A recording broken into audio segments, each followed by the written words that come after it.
Sultan Hassanal Bolkiah is the highest moral and spiritual authority in Brunei. Over the course of his rulership, he has married 3 times and divorced twice. He has also been accused of keeping harems where he indulges in all kinds of debauchery. But one person who has remained immovable in the center of all this is his first wife, Queen Saleha. So it's unsurprising that people want to know why she remains by the Sultan's side despite his divorces and decades of alleged unfaithfulness. Or are the rumors of her being responsible for her husband's 2nd and 3rd divorces true? Let's find out why Queen Saleha has become one of the most controversial queens in history. You can't fault people's suspicions about the queen and how instrumental she must be in marriages involving her husband, especially when these marriages involve women who lack royal blood in their veins. Queen Saleha herself is the Sultan's paternal first cousin, making her a true member of the Bruneian royal family.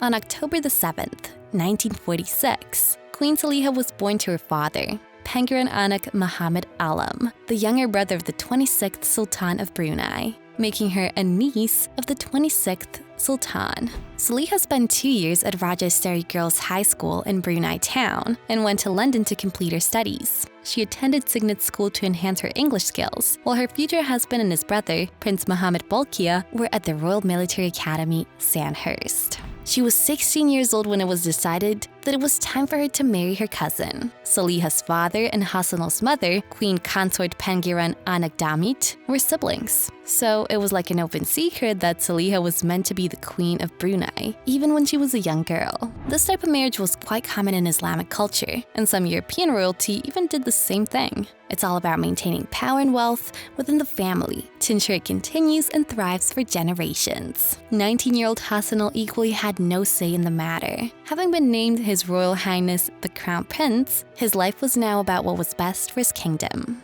The young teenager's marriage was widely publicized, and a union that would last many decades began. And when Hassanal's father stepped down from the throne to allow his now 21-year-old son to take over, Saleha succeeded her mother-in-law, Pangeran Anak Damit, as the queen consort. Queen Saleha then moved into the Istana Nurul Iman, the official home of Sultan Hassanal Bolkiah and the Brunei government, a home that is said to be one of the biggest palaces in the world and a place of unimaginable luxury and privilege. Surrounded by riches, the new queen stayed true to her beliefs by keeping her attire simple and sincere. She preferred to dress modestly and conservatively, following Islamic traditions by wearing a hijab and a long dress. As part of her duties, Queen Saleha spearheaded the support of groups like the Brunei Shell Women Association, the Women Graduates Association, and the Girl Guides Association. She also became involved in various organizations that help women in the community.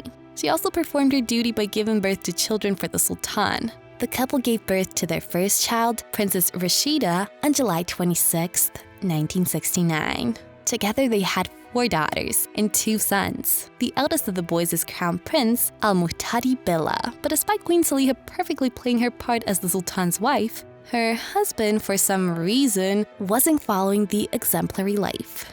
The Sultan was accused of many atrocities, which also tarnished his faithful wife's reputation. Bridget Welsh, a Southeast Asia expert, mentioned that during the 1980s, many women were coming to Brunei thanks to the playboy lifestyle of the male members of the Brunei royal family. An American woman, Jillian Lauren, wrote a book called Some Girls, My Life in a Harem, where she talked about being part of the Sultan's and Prince Jeffrey's harem in the early 1990s. She described her experiences and encounters with Prince Jeffrey and the Sultan, highlighting their extravagant and reckless behavior. Another lady, Shannon Marketich, a former Miss USA, also took the royal brothers to a US court in 1998. She claimed she was treated poorly and held at the Sultan's palace for 32 days. According to court papers, 30 to 100 women were at the palace. Some knew they were there for sexual activities, while others, like Marketich, thought they were hired for regular promotional work.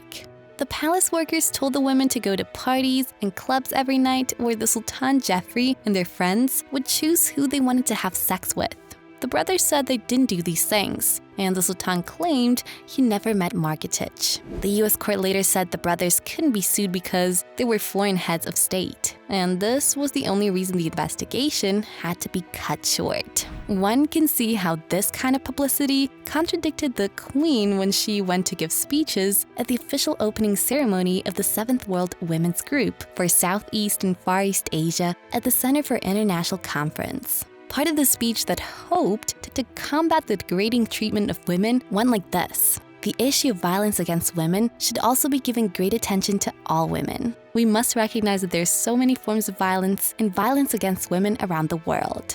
Much more, the Queen even called attention to how the justice system let the perpetrators of these crimes go free. In addition, domestic violence, rape, as well as both mental and physical abuse occur not just at home and on the streets, even at work and other places where women should feel a bit safe. What saddens us is that so many forms of persecution often occur without any punishment for the victim's ignorance of the law or his rights. As for a solution, she clearly stated, the incidents of violence and persecution must be eradicated by a combination of education and severe punishment for the perpetrators of crime. Many people were of the opinion that there was some measure of hypocrisy in the royal family, and perhaps from Queen Saleha herself, if she kept supporting her husband despite the rumors of his treatment of women. Others believe the Queen had no control over what her husband did or has been alleged to have done, and she could only try to cope with all of these things by trying to ignore them and focus on her children and grandchildren. Then, in 1981, the Sultan decided to take in a second wife. Over the years, there have been many controversies surrounding the royal family thanks to her husband's activities. And through it all, Queen Saleha had remained steadfast. Her reward was a second wife. According to the laws and traditions of Brunei, men were allowed to marry 4 wives. So the Sultan had done no wrong.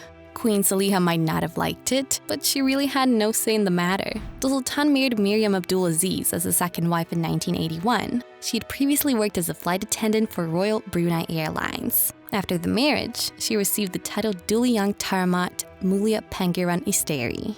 She was even named the Colonel-in-Chief of the Royal Brunei Malay Regiment Women's Company, which was created in the same year. Queen Saleha had to step aside, and Dayang Haja Miriam became the one accompanying the monarch on many formal occasions and trips. And as if that wasn't enough, the rumors started flying around that the Sultan might choose Dayang Haja Mariam's son, Prince Abdulazim, as crown prince, despite the fact that Queen Saleha's son, Prince Al-Muhtadib Billah, was the eldest and most qualified. Eventually, the rumor was squashed when Prince Al-Muhtadib Billah was named the crown prince on August 10, 1998. Everyone could understand how angry Queen Saleha must have been to have her position taken from her and then to want to do the same to her children. This raised speculations about how involved she must have been when the marriage situation between the Sultan and Dayang Haja Miriam changed on February 2, 2003. That year, according to Brunei's laws, Miriam lost all her royal titles when the Sultan started the divorce process. In government and commercial setups, several pictures of the Sultan's ex-wife that had been publicized along pictures of him and his first wife were taken down after the royal announcement. And many who expected the ruler to change his mind about the divorce within 100 days, as stipulated by Islamic law, were left disappointed as their expectations were not met. The Sultan and Miriam Abdulaziz divorced without a clear explanation, but rumors about their separation circulated for months. There were those who started saying that Queen Saleha might have influenced the Sultan to divorce Miriam, citing her increasing popularity and influence in Brunei as a threat to actual blood-related royals, like the Sultan himself. And anything seen as a threat to the Sultan's power had to be dealt with. A less sinister gossip was the belief that the divorce was a result of the Sultan's desire to marry a younger woman. Of course, this was mostly speculation, as nobody knew what the actual truth was. During all these, Queen Saleha did not give any reaction or make any statements. Miriam had difficulty adjusting to her new life after losing her royal titles due to the divorce. She found support from an Iraqi-born fortune teller, who later deceived her of some of her wealth. Mrs. Zeno threatened to expose sensitive details about Miriam's marriage to the Sultan, who had kept his involvement in the situation hidden until he couldn't, arguing that his role as the head of state should be kept private. When this Mrs. Zeno knew she was caught, she warned she would reveal details about Miriam's marriage to the Sultan that she believed were very damaging to the reputation of the royal family. the case was kept private out of consideration for the Sultan. Mrs. Zina was sent to jail for 5 months for defying the court and was told to give back the money, presents, and recordings. This bizarre case made people revisit the rumors surrounding the royal divorce between the Sultan and Miriam. It raised the question of what was so damaging about it that it couldn't be mentioned even in a court of law. 2 years after the divorce, the Sultan grew fond of a charming Malaysian TV journalist named Azrina's Mazhar Hakim. Saleha's husband didn't end his marriage with his queen because his feelings for her didn't change, but then he decided to marry Azrina's. At first, the Sultan kept his marriage to Azrina's a secret, only telling family and close friends about it in Kuala Lumpur, Malaysia. The news of the wedding only became public later when one of the guests let it slip. Azrina's Mazhar became the third wife of the king and was known as the HRH Princess Consort Azrina's Mazhar.